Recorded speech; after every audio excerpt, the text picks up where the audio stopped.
ታላቅ የምስራች ከሜሪት ፕሮፐርቲስ ለንግድ ሱቅ ፈላጊዎች በሙሉ እርሱ ይነግዱ እንጂ ትርፋማ የሚሆኑባቸውን አላያም ቢያከራዩአቸው አዋጭ የሆኑ የንግድ ሱቆችን በመሃል ተክለ ሃይማኖት ለሽያጭ ማቅረባችንን ስንገልጽ በታላቅ ደስታ ነው። ሜሪትስ ፕሮፐርቲ ከሰፊ ካሬ አማራጭ ጋር ከ14 ካሬ እስከ 40 ካሬ የንግድ ሱቆችን ከ3.8 ሚሊዮን ብር አጠቃላይ ክፍያ ጀምሮ እንዲሁም ቀድሞ ለሚመጡ ውስን ደንበኞች በ3 ወር ጊዜ ውስጥ የሚረከባቸውን ስራ ማላመጃ የንግድ ሱቆችን ከነጻ ስጦታ ጋር ይዘንሎት ቀርበናል። እንዲሁም የመኖሪያ አፓርትመንቶችን ለምትፈልጉ ውድ ደንበኞቻችን ሜሪትስ ፕሮፐርቲ አራዳ ፓርክ ፊት ለፊት ከባለ 1 እስከ ባለ 3 መኝታ አፓርትመንቶችን ከ30% ታላቅ ቅናሽ ጋር ይዘንሎት ቀርበናል። ታዲያ ይህ የማይደገም ዕድል ሳያመልጦ ከታች ባለው ስልክ ይደውሉ። ታላቅ የምስራች የደረሰን ኤክስክሉሲቭ የሆነ መረጃ። ይሄ መረጃ በጣም በሃየር ደረጃ በከፍተኛ እርከን የደረሰን መረጃ ነው። አጠር አድርጌ መረጃውን አነሳለሁ። ትንግርቱ የሚባለው ሰው እዚህ አሜሪካን ሀገር የሚኖር ግለሰብ ነው። ረዳት ፕሮፌሰር ምናምን ይሉታል። በሀገር አሜሪካ የሚኖረው እና የአማራ ታጣቂ ጽንፈኛ ታጣቂ ኃይሉን ይሄ ከኢትዮጵያ መንግስት ጋር የሚዋጋውን ከሻዕቢያ ጋር ጥምረት የፈጠረውን ከህወሓት ጋር ጥምረት የፈጠረውን የአማራ ታጣቂ ጽንፈኛ ኃይል በፕሮፓጋንዳ የሚመራ ውስጥ ካሉት አንዱ ሰው ነው። ይሄ ሰው በብዛት የሚያውቁት ረዳት ፕሮፌሰር ትንግርቱ ገብረ ጻዲቅ በሚባል ነው የሚታወቀው። በዚህ ሰው ላይ የደረሰኝ መረጃን ነው ማቀርብላችሁ። በዚህ አጋጣሚ ግለሰቡ ይሄ መረጃ በአዲስ ኮምፓስ የቀረበው አይገልጸኝም ካለ ሚዲያው ክፍት መሆኑን መግለጽ ፈልጋለሁ። መጥቶ አስተያየቱን መስጠት ይችላል፣ በጽሁፍም መላክ ይችላል። በዚህ በረዳት ፕሮፌሰር በሶኮልድ ረዳት ፕሮፌሰር ትንግርቱ ገብረ ጻዲቅ ላይ የደረሰኝ መረጃ አዲስ ኮምፓስ የደረሰው መረጃ ይሄ ግለሰብ በሶማሌ ክልል በጅጅጋ በተለይ በጅጅጋ አካባቢ በህቡ የሽብር ቡድን እያደራጀ መሆኑን ነው መረጃው ወጣው። በዋናነት 3 ቦታ ነው ያደራጀው። በዋናነት ግን ሶማሌ ክልል ነው የሽብርተኛ የህቡ ቡድን የማደራጀት ስራ ሰርቷል የሚል ተጠርጥሯል። ይሄ ሰው ይሄንን ግለሰቡ እንዴት ሶማሌ ክልል የሚል ጥያቄም አንስቼ ነበረ። በኋላ ላይ እንደሰማሁት ትንግርቱ ገብረ ጻዲቅ የጅጅጋ ዩኒቨርሲቲ አስተማሪ ነበረ የሚል ሰምቻለሁ። ኗሪነቱንም በጅጅጋ ዩኒቨርሲቲ አርጎ ነበር የነበረው። ስለዚህ ጅጅጋ ዩኒቨርሲቲ ያለ ኔትወርክ የፈጠራቸው ኔትወርኮች አሉ እና ያንን ኔትወርክ ተጠቅሞ በሶማሌ ክልል እንግዲህ ሰላማዊ የሆነችውን የሶማሌ ክልል ለመበጥበጥ ከኦጋዴን ነፃ አውጪዎች ጋር ከነሱ ጋር በመደራጀት ሌሎች ኃይሎችንም ፋይናንስ በማድረግ ነው የሚለው። ይሄንን ማስተባበል ይችላል መጥቶ በመረጃ ማስረጃ። ዝርዝር ነገር የለኝም። የደረሰኝ መረጃ ግን በተለይ በጅጅጋ ዩኒቨርሲቲ አካባቢ የማደራጀት ስራዎችን እና ሶማሌ ክልልን ለመበጥበጥ የሽብር ቡድን በህቡ አደራጅተዋል የሚል ነው እንደ መረጃ የመጣ ያለው።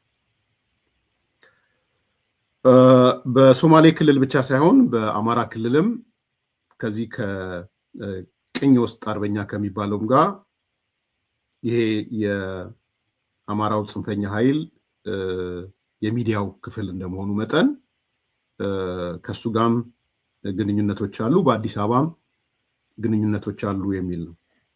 እንግዲህ ጥርጣሬው ከየት ነው የመጣው የሚል ጠርጥረነዋል የሚለው ከየት ነው የመጣው የሚል ጥያቄም አቅርቤ ነበር የነበረው።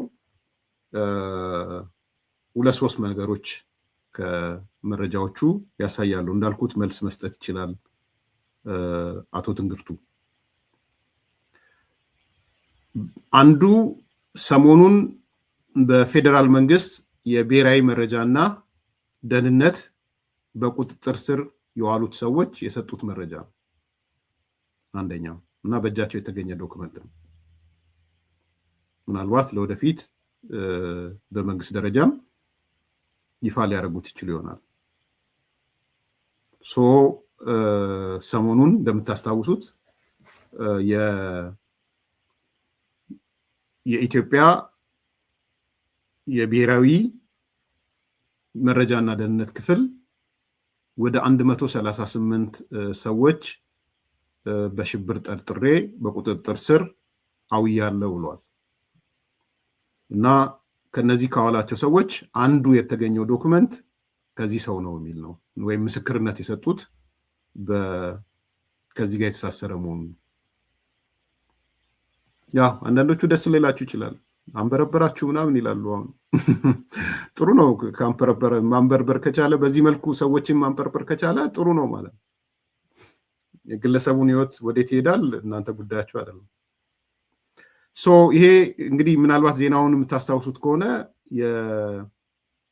የሽብርና ጽንፈኛ ኃይሎችን ተልዕኮ ለማስፈጸም ሲንቀሳቀሱ የነበሩ 138 ተጠርጣሪዎች በህግ ቁጥጥር ስር ዋሉ የሚል ዜና ነበር የነበረው። ፍላጎታቸውን በኃይል ለማስፈጸም ታጥቀው በጫካ ከሚንቀሳቀሱ የሽብር ጽንፈኛ ኃይሎች ጋር ግንኙነት በመፍጠር የኢትዮጵያን ሰላምና ደህንነት ለማወክ እንዲሁም መጪውን 7ኛ ጠቅላላ ምርጫ ለማደናቀፍ ስምሪት ወስደው ሲንቀሳቀሱ የነበሩ 138 ተጠርጣሪዎች በህግ ቁጥጥር ስር መዋላቸውን ብሔራዊ መረጃና ደህንነት አገልግሎት ለኢቢሲ በላከው መግለጫ ብለው፣ እንግዲህ ይሄ መግለጫ በዝርዝር ተነቦ ነበር። የአገልግሎት መስሪያ ቤቱ መግለጫ እንዳመላከተው በተለያዩ የሀገራችን አካባቢዎች የጥፋት ስምሪት ወስደው ሲንቀሳቀሱ በነበሩ ተጠርጣሪዎች ላይ በጥብቅ ዲሲፕሊን የመረጃ ክትትል ሲደረግባቸው ቆይቶ ከፌዴራልና ከክልል ጸጥታ አካላት ጋር በመቀናጀት ሚያዝያ 9 2018 ጀምሮ በተሰራ ኦፕሬሽን በቁጥጥር ስር ውለዋል። ተጠርጣሪዎቹ አዲስ አበባን ጨምሮ በአገሪቱ ዋና ዋና ከተሞች እንዲሁም የተመረጡ አካባቢዎች የሽብርና አመፅ በመቀስቀስ ለታጠቁ ቡድኖች ሌሎችን በማደራጀት መረጃዎችን በመስጠት ጥቃትና እገታ ላይ በመሰማራት ተልዕኮ ወስደው ሲፈጽሙ የነበሩ መሆናቸውን መግለጫው አሳይቷል።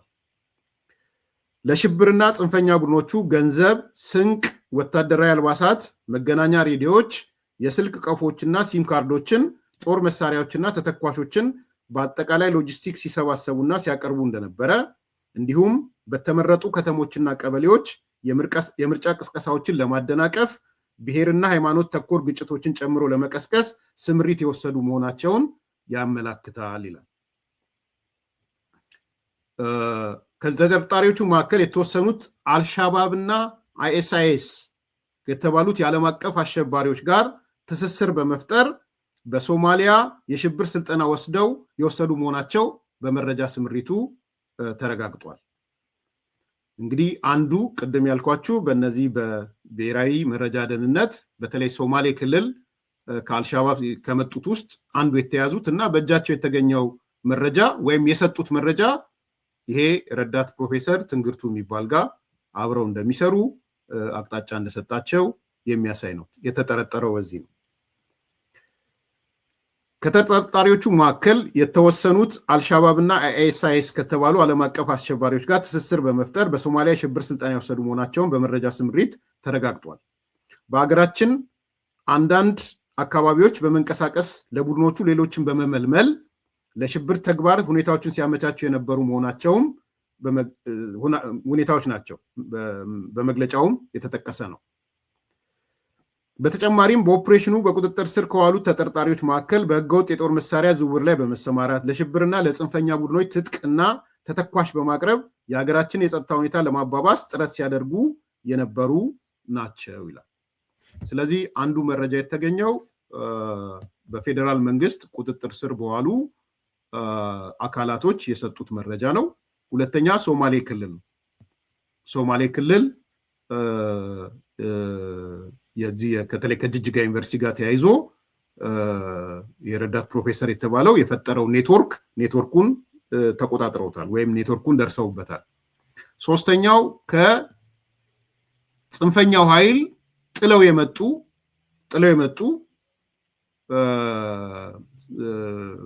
ከነዘመነ ጋር የነበሩ ከነ እስክንድር ጋር የነበሩ ሰላምና ከመንግስት ጋር ድርድር እንፈልጋለን ብለው የመጡ ሰዎች ያጋለጡት ነው። ሶስተኛው ባይዘው ከሶስት ኃይሎች የተገኘ መረጃ ነው።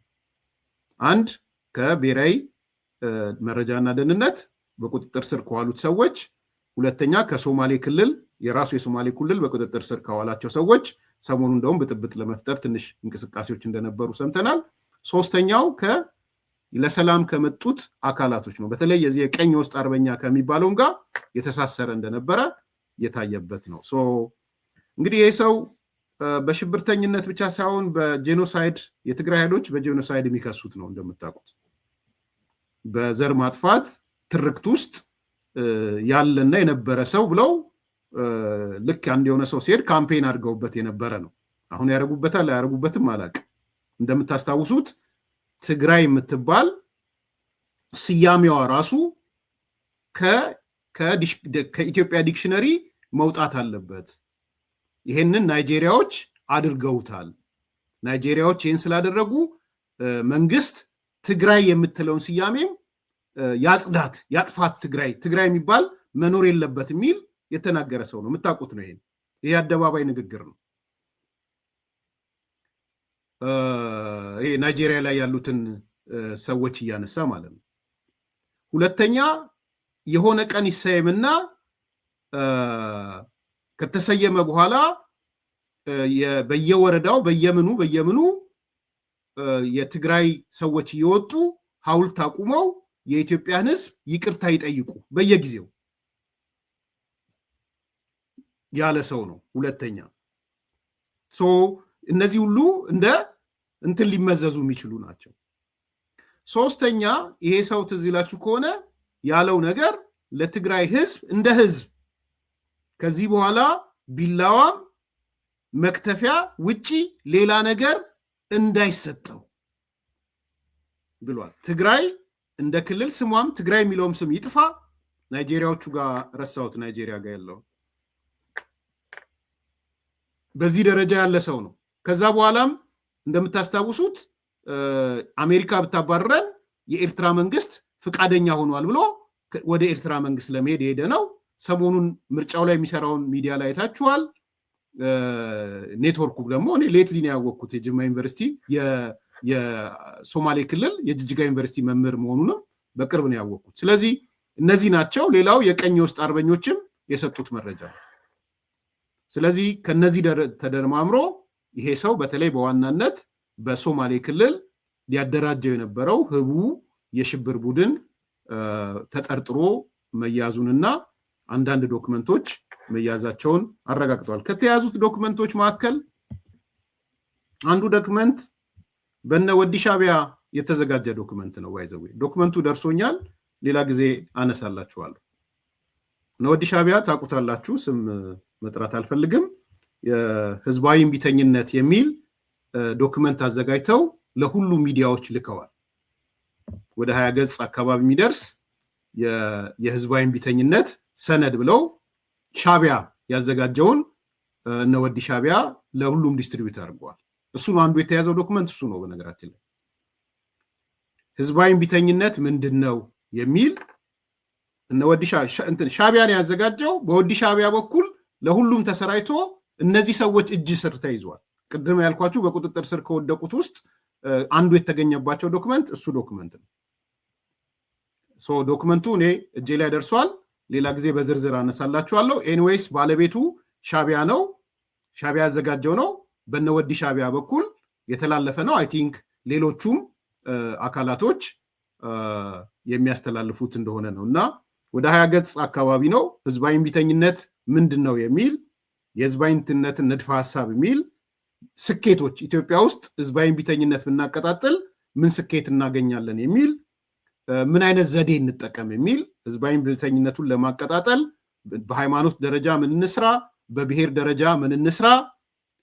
ኢትዮጵያ በዋናነት ህዝባዊ እምቢተኝነቱ ብሔር ተኮርና ሃይማኖት ተኮር መሆና ሰነድ ነው ባይዘው ሌላ ጊዜ አመጣና ሰነዱን አቀርብላችኋል ብሔር ተኮር ሰነድ በብሔር ላይ የሚሰሩ ስራዎች ይላል በሃይማኖት ላይ የሚሰሩ ስራዎች ይላል በተለይ አማራ ክልል ኦርቶዶክስ ተኮር ስራ እንስራ ሶማሌ ክልልም ኦርቶዶክስና ሙስሊሙን ናጣላ የሚል ነው የተካተተው ወዲ ሻቢያ ያዘጋን ዋና ዋና ዓላማዎቹ ተጠቅሰዋል የሚዲያዎች ሚና ተብሏል የዲያስፖራ ሚና ተብሏል ስለዚህ የህዝባዊ ቢተኝነት የትግል ስትራቴጂ ለምንና እንዴት የሚል ሰነድ ነው ይሄ ሰነድ አሁን ጊዜ ስለሌለኝ ሌላ ጊዜ አመጣና አቀርብላችኋለሁ ማለት ማቀርብላችሁ ህዝባዊ ቢተኝነቱን ለማቀጣጠል አይደለም ዶክመንቱ እጃችን ውስጥ መግባቱን ይሄ ዶክመንት የተገኘው ከብሔራዊ መረጃ ደህንነት አገልግሎት ከያዛቸው በቁጥጥር ስር ካዋላቸው ሰዎች እነዚህን ሰዎች እየጠየቀሱ ወዲ ሻቢያ ተጠቅሷል ባይዘው አንዱ ወዲ ሻቢያ ነው ስሙን ስለተጻፈ ያው እዛው ይዩት እዚህ ላይ እሱ አለ ሻቢያ ነው ባይዘው ለወዲ ሻቢያ ሞርጌጁን በሙሉ ከፍሎለታል ባለኝ መረጃ እዚህ ሀገር ከባዱ ነገር ሞርጌጅ ነው የቤት ኪራይ ሞርጌጅ ነው ሙሉ ለሙሉ ሞርጌጁን ሻቢያ ሸፍኖለታል ዝም ብሎ አይደለም የሚንቀለቀለው ወዲ ሻቢያ ስለዚህ ይሄ አካላቶች ያዘጋጁት ሰነድ በእነዚህ ሰዎች እጅ ተይዟል እነዚህ ሰዎች ሲጠየቁ ደግሞ ከነከሌ ያገኘ ነው በሚል ያነሱት ነው አንዱ ሌላ ጊዜ በዲቴል አነሰላችኋለሁ ሰነዱን ግን ማግኘታችንን በዚህ አጋጣሚም መግለጽ ፈልጋለሁ ከዛ በተረፈ ምናልባት ይሄ ሰውዬ ስለ ትግራይ ተናገረውን ባይዘው መስማት ትችላላችሁ ሩቅ አይደለም ምናልባት ከትግራይ ጋር መቀጠል ካለብን ትግራይ በሚባል ክልል ጋር ባንድ የመንግስት አስተዳደር ውስጥ ህዝብ ሆነን ለመቀጠል ካለብን ራሱ የትግራይ ክልል ይሄንን በደል ፈጽሜያለሁ ብሎ በየቦታው ሐውልት ሰርቶ ትውልድን እያስተማርኩ ቀጥላለሁ ብሎ በየዘመኑ ይቅርታ እየጠየቀ ያን ሪኮግናይዝ እያደረገ የሚሄድ ትውልድ ሆኖ ከመጣ ኮንቲኒየስ ሰርቬይለንስ ስቴት መሆን አለበት ትግራይ ኢትዮጵያውያን እድሜ ልካቸውን ሊከታተሉት የሚገባ ጥብቅ ክትትል ሊደረግበት የሚገባ ክልል ነው ስለሚያስፈልግ ይሄን ሰጀስት ለማድረግ ያህል ነው ከትግራይ ጋር መቀጠል ካለብን ትግራይ በሚባል ክልል ጋር ባንድ የመንግስት አስተዳደር ውስጥ ህዝብ ሆነን ለመቀጠል ካለብን ራሱ የትግራይ ክልል ይሄንን በደል ፈጽሜያለሁ ብሎ በየቦታው ሐውልት ሰርቶ ትውልድን እያስተማርኩ ቀጥላለሁ ብሎ በየዘመኑ ይቅርታ እየጠየቀ ያን ሪኮግናይዝ እያደረገ የሚሄድ ትውልድ ሆኖ ከመጣ ኮንቲኒየስ ሰርቬይለንስ ስቴት መሆን አለበት ትግራይ ኢትዮጵያውያን እድሜ ልካቸውን ሊከታተሉት የሚገባ ጥብቅ ክትትል ሊደረግበት የሚገባ ክልል ነው ባክግራውንድ ኤንድ ሙዚቃ ስላለው ነው እንጂ ትግራይ የምትለው ስም መጥፋት አለባት እንደ ባያፍራ ናይጄሪያ ባያፍራ እንዳለው መጥፋት አለባት የሚል ከዚህ ወደፊት ያለ ነገር ነው ስለዚህ እስከዚህ ድረስ የተናገሩ ሰው ስለሆነ አያደርገውም ብዬ እኔ ልከራከር አልችልም በርደን ኦፍ ፕሩፍ እሱ ጋር ነው ያለው አሜሪካን ሀገር ነው ያለው መመለስ ይችላል የተገኘው ዶክመንት ውሸት ነው ማለት ይችላል ከኔ ሶማሊያ ክልል የሽብር ቡድን እያደራጀው አይደለም ልጠረጠር አይገባም ማለት መብቱ ነው አዲስ ኮምፓስም ያስተናግደዋል ያን ካለ በጽሁፍም ቢያመጣ እናስተናግደዋለን ነገር ግን አንዱ ሶማሌ ክልል ላይ እና እነዚህ የቀኝ የውስጥ አርበኛ የሚባሉትም ጋር አንዱ ኮኔክሽን ከሱ ጋር የተሳሰረ መሆኑንም ነው የሰማን ያለ ነው ስለዚህ ይሄ ነው ከዛ ቀጥሎ ደግሞ እንዳያችሁት አሜሪካ እንኳን ብታባረረኝ ወደ ኤርትራ ሄዳለው የሚል ነገር መናገሩንም ተታስተውሱት ነው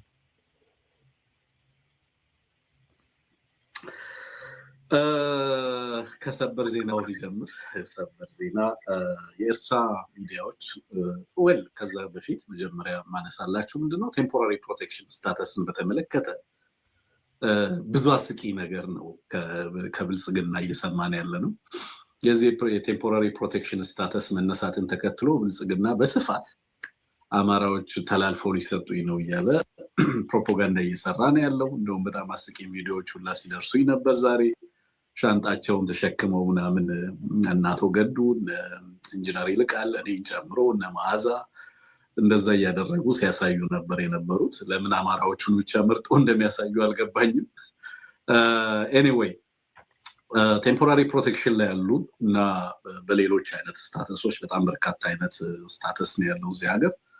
ያ መግለጫ የሚመለከተው በዋናነት ቴምፖራሪ ፕሮቴክሽን ስታተስ ላይ ያሉ ሰዎችን ነው ለመግለጽ ነው። ይህንን ለብልጽግና ለማስረዳት ይቸገራለሁ። ኤኒዌይ ግን ይህንን ነገር ላንሳው ብዬ ነው። በተመሳሳይ ግን ከስቱዲዮ ቀን ላይ ከወጣው በኋላ የኤርትራ ሚዲያዎች በዚህ በአማራ በተለይ አማራ ተወላጅ ሆነው የቴምፖራሪ ፕሮቴክሽን ስታተስ ላይ ያሉ ወደ ሀገር ቤት የመመለስ ችግር የሚገጥማቸው ልሂቃን ካሉ በተለይ ደግሞ የተለየ አደጋ እንዳለ እንግዲህ አማራውን አስሮ እያሰቃየ ነው ያለው ይሄ አገዛዝ። የቻለውን ይገላል፣ የቻለውን አማራ ያሰቃያል፣ የቻለውን ይሰውራል፣ ይገላል፣ ያግታል። እውነት ለመናገር ተጨባጭ የሆነ ትሬት ያለበት ህዝብ ነው የአማራ ህዝብ እንደ ህዝብ ማለት ነው። ስለዚህ ይህንን በተመለከተ የኤርትራ መንግስት ፈቃደኛ እንደሆነ የአማራ ተወላጆች በተለይ በዚህ አይነት ስታተስ ላይ ያሉ በተለያየ ሀገር ላይ የሚገኙ ለህይወታቸው አደጋ ላይ የወደቁ መምጣት ኤኒታይም መምጣት እንደሚችሉ የተናገረበት የገለጸበት ነው። እሱን ለማረጋገጥ ደውዬ ነበር ሶሎ ሚዲያ ላይ እንደዚህ አይነት ነገር ያጋጠማቸው ወገኖቻችን ቢኖሩ ዋስትና ለአማራው የሚሰጥበት ሁኔታ አለው የሚል ነገር ሳነሳላ እንግዲህ ለሻቢያን የደወለው እንግዲህ በደንብ እንድትይዙ ማለት ነው። ኔትወርኩን ከዚህም የሚጀምር ናቸው። ከከፍተኛ የመንግስት ባለስልጣን ጭምር እንዳረጋገጠ ከከፍተኛ የመንግስት ስልጣን ያረጋገጡ ሰዎች መሆናቸውን ፈቃደኛው እንደተሆነም ይሄም የኤርትራ መንግስት በደስታ የሚቀበለው ጉዳይ እንደሆነ ነው እንደውም ያረጋገጠልኝ። እና እንኳን ለአማራ ነው እንደውም የተባለው እንኳን ለአማራ ለዛ ለደጉ ህዝብ ቀርቶ ለስንቱ ሆነን የለ እንዴ ነው የተባለው። እና ለማንኛውም ለብልጽግና ይሄ መርዶ መሆኑን በዚህ አጋጣሚ መግለጽ እፈልጋለሁ። እና ምንም አንደኛም የሚሸማቀቅ አማራ የለም። ደግሞ ለአማራ ብለው የኤርትራ መንግስት አናግሯቸው በሚዲያቸውን በኩል አናግሮ አሜሪካ ብታባራቸው ለጊዜው ትንሽ ፕሮቴክሽኑ ተራዝሟል መሰለኝ። ስቲል ፍርድ ቤት ነው ያለው፣ ገና ነው። ደግሞ ለአማራ ብሎ እንዳላቸው ነው። ግን እሱ ከኤርትራ የሻቢያ መንግስት ጋር ቁርኝት እንደፈጠረ ያነሳበት ነው። ስለዚህ ቅድም ያያችሁት የትግራይን እንደ ባይፍራ እንደ ናዚ ወይም እንደምና የሚባል ስም ይሰረዝ ያለበት ለትግራይ ህዝብ እየወጣ በየጊዜው እንደ ሀገር ከቀጠለን እንኳን በጋራ በየጊዜው እየወጡ ሐውልት እየተከሉ የኢትዮጵያን ህዝብ አጠቃላይ ይቅርታ ይጠይቁ ያለበት ያ ብቻ ሳይሆን ለትግራይ ህዝብ ከማክተፊያና ቢላ ውጪ ሊሰጠው አይገባም ብሎ ምክር ሐሳብ ያቀረበ ሰው በማስከተል ደግሞ ቅድም እንዳያችሁት የኤርትራ ሻቢያ ሊወስደን ይገባል የሚል ሰው ባክግራውንዱን ቼክ ስታረጉ ሂስቶሪካል ባክግራውንዱን ስታዩ አሁንም ያለበት ቁመና የጽንፈኛው የፕሮፓጋንዳ ክፍል ካለው የታጣቂው የአማራ ጽንፈኛ ወይም የአሜሪካ መንግስት ሶስተኛ ደረጃ የሽብርተኛ ቡድን ካለው ሶስተኛ ደረጃ ካለው አካል ውስጥ ያለ ሰው ነው። ሰው የሶስተኛ ደረጃ የሽብርተኛ ቡድን እንደ ግለሰብም ነው ትሪት የሚደረገው። እንደምታውቁት ማንም ሰው እኔ የኢትዮጵያ መንግስት ምን እያደረገ ነው ኤምባሲ ዝርዝር መናገር አልፈልግም። እዚህ ጋር እየሰሩ እንዳለ አውቃለሁ። ምክንያቱም ሶስተኛ የሽብርተኛ ቡድን የቡድኑ አካል ትሆኑና የሽብርተኛ ቡድኑ እንደ ግለሰብ ነው ትሪት የምትደረጉት። በግለሰብ ደረጃ ረዳት ፕሮፌሰር ትንግርቱ ማን ነው ብለው አይተው ነው ውሳኔ የሚያሳርፉ። ልዩነቱ ከሁለተኛና ከአንደኛ በሱ ነው። ስለዚህ በድርጅት ደረጃ በደጋፍ ደረጃ ግልጽ ነው። ይሄ ሰው የጽንፈኛው የአማራ ጽንፈኛው የታጣቂው ኃይል የፕሮፓጋንዳ ክፍል ነው። ምርጫም እያደናቀፈ ምርጫ እንዳትመርጡ እያለ የተለያየ ነገር እያደረገ መሆኑ የቪዲዮዎቹ እኔም ማስረጃዎቹን አስቀምጫለሁ። ሲመጣም ከመጣ የምጠይቀው ማለት ነው። ከዛ አልፎ ግን የሽብርተኛ ስያሜው የሶስተኛ ደረጃ የአሜሪካ የሽብርተኝነት ስያሜ በአጠቃላይ ፋኖ የሚባለውን ይፈርጅና በኋላ ግን ትሪት የሚያደርገው እንደ ግለሰብ ነው ትሪት የሚያደርገው። ረዳት ፕሮፌሰር ትንግርቱ የሚባለውን እንደ ግለሰብ ይመለከተዋል። ወደ ኋላ ሄዶ የተናገራቸውን ነገሮች የትግራይ ሰዎች ያቀረቡትን አቤቱታ እነዚህን ነገሮች በሙሉ ደምሮ ነው የሚያየው ማለት ነው። ስለዚህ አንዱ እንግዲህ ደስታ አይ ነው እኔ ያውቀዋለሁ ያኔ ይሳት እያለ የሆኑ ሰዎች ሽብርተኛ ተባሉ ከተባለ በቃ ስራ ሰርተናል ማለት ነው ምናምን። አንድ ሰሞን አስታውሳል የሆኑ ሰዎች ተጠርተው ሽብርተኛ ተባሉ። ጮቤ ደጅ ሲወጡ እኔ ምንም አልመሰለኝ በቃ ስራ መስራቴን ነው ማረጋግጠው ምናምን እንደሚለው አውቃለሁ። ሳላቀርቻ አይደለም ባይዘው እንደ ግለሰብ ፈተናውንም አውቀዋለሁ። አዘሴም ታይም ፈርተው እኮ ነው ፈርተው እነዚህ ብልጽግናዎች የብልጽግና እንደሚለው አውቃለሁ። እንደ ግለሰብ ግን ምን ያህል ቻሌንጅ እንዳለው እንቅልፋቸው እንደማይተኙ አውቃለሁ። አዘሴም ታይም አደባባይ ወጥቶ ግን ምናልባት ገንዘብ ሊሰበስቡበት ገንዘብ መሰብሰቢያም ስለሆነ በነገራችን ላይ ዘሞመንት እንዲህ አይነት ነገር ሲሰማ ጽንፈኛው ገንዘብ ማሰባሰብ ይጀምራል። ለካ ስራ ሰርተሃልና ብሎ ማለት። አሁን ግን አሜሪካን ሀገር አይስ የሚባል አለ፣ ትራምፕ የሚባል አለ።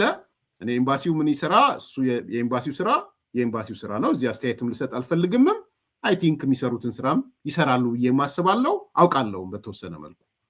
ስለዚህ በዚህ ደረጃ የሽብርተኝነት ኔትወርክ በተለይ ሶማሌ ክልል ለማደራጀት የተሄደበት መረር እንደሆነ አይተናል። እና ይሄም ከምን ጋር የተሳሰረ ነው? ከነዚህ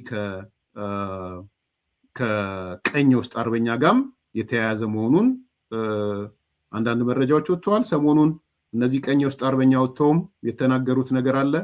እሱም በተወሰነ መልኩ ሊያስኬድ የሚችል ነው። ባይዘው ምንውበት እኮ ነው። እኔ አሁን ይሄ አቁመና በቀይ ብዬ አይደል የመጣው ስመጣ ብዙ የገጠሙ ነገሮች አሉ። በቀኝ ውስጥ አርበኛ አይደለም ብንጠየቅ መልስ አለን ብለን ነው። በተለይ ስለ ቀኝ ለማውራት በፊት ላይ እኛ እንደ ሚዲያ መሰጣቸው አንድ ስያሜ ነበር፣ የውስጥ አርበኞቻችን እያልን ነበር ምንጠራቸው። ከ2013 ጀምሬ በተለይ እንደ መረጃ ምንጭ የምጠቀምባቸው በቋሚነት የሚታወቁ ሰዎች አሉ። የመንግስት ስራ ላይ ያሉ፣ በኃላፊነት ላይ ያሉ፣ ከመንግስት ስራ ውጭ የሆኑ ዝም ብሎ አንዳንዴ ደግሞ የዕለት እንጀራቸውን በዚህ ወሬ በማቀበል ኑሯቸውን የመሰረቱ አሉ። በየት በተለይ በብዛት ባህር ዳርና አዲስ አበባ ላይ ያሉ እውነቷ እስከምትወጣ አሁን ባለበት በተለይ እዛ ትግል ሜዳ ላይ ባለው ውሸት ነው ጥርሱን አግጦ አይኑን አፍጦ ያለና በሎም ነው ያለው። ያን ልጋፈጥ ነው የመጣው። ስለዚህ እነዚህ ቀኝ የሚባሉት በብዛት አዲስ አበባ አሉ። እሱንም አጥርተን ጨርሰናል። ወደ ስራ እንገባለን። ከመንግስት ከፍተኛ አመራሮች ጋር ተነጋገረንበት። ይህን ጋዜጠኛ ታውቁታላችሁ። አሁን እየገባችሁ ነው ብዬ አስባለሁ። ይህን ጋዜጠኛ በደንብ ታውቁታላችሁ። እነ ዘመነ ጋ የነበረ ነው።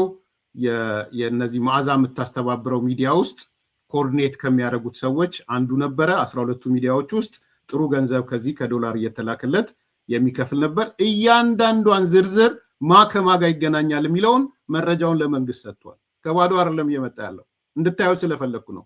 ስሙን ከፈለጋችሁ ጻፉት እናንተ። ጋዜጠኛ ማን ነው የሚባል የሚዲያውንም ታውቁታላችሁ። ስለዚህ ይሄ ቀኝ የውስጥ አርበኛ እንዴት ኮኔክት እንደሆነ ከነመዓዛ ጋርም እንዴት እንደተሳሰረ መዓዛ መሐመድ ባይዘው እሷም ነፃ አይደለችም። ግን በዋናነት አሁን ከሶማሌ ጋር ዶክመንት መረጃ ተያዘበት የተባለው ትንግርቱ ስለሆነ ነው እያቀረብኩ ያለሁት። ይሄን ሰው ታውቁታላችሁ። እየተናገረ ያለው ትላንትና አጀንዳ ነው። ከብዙ ቦታ ከ4-3 ቦታ መረጃ መጣ ያልኳችሁ ለዛ ነው። ስራ ይጀመራል። ባህር ዳር ላይም አሉ። ባህር ዳር ላይ እኮ ዘመነ ካሴ አፋብል ለተባለው እዚህ እኔ እቁብ ድርጅት ነው ብለው፣ ምክንያቱም ተቃውሞ እንደሚገጥመው አውቃለሁ። አብዛኛው የጎንደር አመራር አላመነበትም። ለምን? በዚህ በወልቃይት ጉዳይ ሸዋ ላይም ተቃውሞ ነበራቸው። ወሎ ላይም በተመሳሳይ ጎጃም ላይ ነው ትንሽ አብዛኛው ደጋፊ ያለውና በዚህ እቁብ ድርጅት ዘመነ ካሴ በቃ መሪ ሆነ ሲባል መሀል ከተማ ባህር ዳር ላይ ነቀኞች ርችት ተኩሰዋል። መቼ? የጥምቀት ዋዜማ ማለት ነው። እና ኃላፊነት ላይ ለመቆየት ከፍተኛ አመራሮች ጦር አዛዡ ያችን ቦታ ይዞ ለመቆየት የውስጥ አርበኛ ያለው በምን? በፌክ አካውንት በቀኝ 2 ጥቅም ነው ያለው። አንደኛው የራሱን አመራር ስም ያጠፋል፣ ለዛው ያሉትን ማለት ነው። ሁለተኛ መረጃ ይሰጣል። እያንዳንዱን እናውቀዋለን በእርግጠኝነት ማለት ነው። ምናልባት አንዳንዶች ይሸወዳሉ። ፌክ አካውንት ላይ ስላለ እኔን ስለሚሰጠኝ እኔ አንዴ ራሴን አሳምኜ ወጥቻለሁ እንዲህ ሊዘቀዝቁኝ ይችላሉ። በቃ ላመንሁበት ነገር አድርጃለሁ። ምክንያቱም እኔ እንደ ራሴ ልጅነቴን ወጣትነቴን ሳላውቀው ለአማራ ህዝብ ትግል ራሴን አሳልፌ ከሰጠው ቆይቻለሁ። ከዚህ የበለጠ ነገር የለም። ሀዲም ሲስት ኖ በቃ ብዬ መጥቻለሁ። እና ማህበረሰባችን ያለማቋረጥ ችግር ውስጥ ወድቋል። አርሶ አደሩ አዝምሮ ጥሪቱን ወገ መሸጥ አልቻለም። መምህራን ትውልድ መቅረጽ አልቻሉም። የህክምና ባለሙያው ዶክተሩ ፈውስ መስጠት አልቻለም። አምቡላንስ እየተቃጠለ ነው። እናቶች በጊዜያቸው መውለድ አልቻሉም። ስለዚህ የአማራ ማህበረሰብ በታሪክ አይቶት ማያውቀው ቅርቃር ገብቷል። በማን? በቀኝና በመሰሎቹ እዛው ተዋጊ ነው በምንድነው? በእኛ በወገኖቻችን። ስለዚህ በእኛ ይብቃ እናድን ነው። መቼም ለውጥ ሲመጣ በአንዴ አይመጣም። ምናልባት ይሄ እንዲያው ፈጣሪ አግዞ የአማራ ህዝብ ሰላም እንኳን ቢያገኝ እነዚህ ኃይሎች ሰላም አይሰጡትም። ለምን ካልከኝ አንድ የጥንቅም ሰንሰለት አላቸው። ትናንት ሚላስ የሚቀመስ የሌላቸው እርጀንዶ ጫማ እንኳን በቅጡ የማይለብሱት ሱሪ እንኳን አስተካክለው ዛሬ 5-6 አጃቢ ያላቸው በስውር ባህር ዳር ላይ ቤት ገዝተዋል፣ ሀብት ንብረት አካብተዋል። ስንቱን ዝርዝር ማውጣት እንችላለን። ሚስቶቻቸውን አሜሪካና አስረስ ማረ ዳምጤ ያላኩም እንዴ? እውነት እንነጋገር ከተባለ የአስረስ ማረ ዳምጤ ወንድም ከአስረስ ማረ ቤት ተገንቶ ሲፈተሽ ተገንቶ እኔ ጋር ታስሮ ነበረ። አሁን የት ነው ያለ? እንዲሁ እያንዳንዷን መረጃን ያውቃታለሁ። ደጋዳሞትና 41 ብቻ ነሳን እንጂ እኮ ደብረ ኤልያስ ላይ የተደረገው ልንገርህ። በተለይ እናንተ ሚዲያ ላይ እንደተላለፈ ይቻለሁ 3 ህፃናት ነበሩና የእነሱን አባቶቻቸው ጋር በፊት ጠብ ነበራቸው። የታሰሩ ነበረ። እነዚህ ያደረጉት ፋኖች ጊዜ ጠብቀው መረጃ ናቸው በሚል ያዟቸው እና አንገራግረው እንዲናገሩ መረጃን እንዲሉ አደረጓቸው። ከ18 ዓመት በታች ናቸው። እኔ በተለይ ወስኛ ወደ እንዲመጣበት ያደረገኝ ማለት ነው። በአደባባይ ግንባር ግንባራቸውን አሏቸው። ገለዋቸውም እንኳ ቤታቸው ጥሩ ነበር። አስረስ ማረ እንዴት ህፃናት ትገላላችሁ ተብሎ መግለጫ ሲሰጥ እንግዲህ ፖለቲካ ሰው ነው። ወንጀለኛ ሆነው የዛው የአገዛዙ ኃይል መረጃ ሆነው ስላገኘናቸው ገለናቸዋል። እውነት ለመናገር አንዳንዴ እኮ እኔ ትኩረት አልተሰጠውም እንጂ እውነት ያኔ ነው የወሰንኩት። ምናልባት ያደርጋል የሚመሰክረው ሆኖ እና በዛ በነዘመነ ካሴ የትውልድ ሰፈሩ ስለነበር በሆደ ቻይነት እዛ ውስጥ እኔ ቢፋቅ የኋላ ታሪክ አንድም ነገር የለም ነበርኩ። መቆየት መቻለሁ። በቂ ደሞዝም ነበረኝ እዛው ሚዲያው ላይ እውነትን ተጋፍጬ ልምጣ ብዬ ነው። አንተ ህፃናትን ቦቀቅላ ህፃናትን ገለህ ትናንት መምህራን የሃይማኖት አባቶች ተገደሉ ከንፈራችን ብለን ህፃናት ሲገደሉ ነገስ ይሄ ነው። ዝርዝሩን እንመለስበታለን። በደንብ ነው የምንመለሰው። ኤልያስ ደባሱ ነው የሚባለው። አሻራ ሚዲያ ነው ያለው። እዛ የነዋና የነዘመነ ሚዲያ ላይ ኔትወርክ ያደረገ ከነማዛ ጋም ኮኔክሽን ነበረው። ዩጋንዳ ካሉት ጋም ግንኙነት አለው። ከነ ረዳት ፕሮፌሰር ትንግርቱ ጋም ግንኙነት የነበረው ነው። እንግዲህ እነዚህን ሁሉ ደምራችሁ ቅድም የሰጠነው መረጃ ወዴት ያመራል? ቅድም ያልኩት ነው። መንግስት ምን እየሰራ ነው? መናገር አልፈልግም አልችልምም። ኤምባሲው ምን እየሰራ ነው? መናገር አልፈልግም አልችልምም። የራሳቸው ስትራክቸር የሚሰሩት አለ። ለእኔ የደረሰኝን መረጃ በዚህ መልኩ ነው ያቀረብኩት።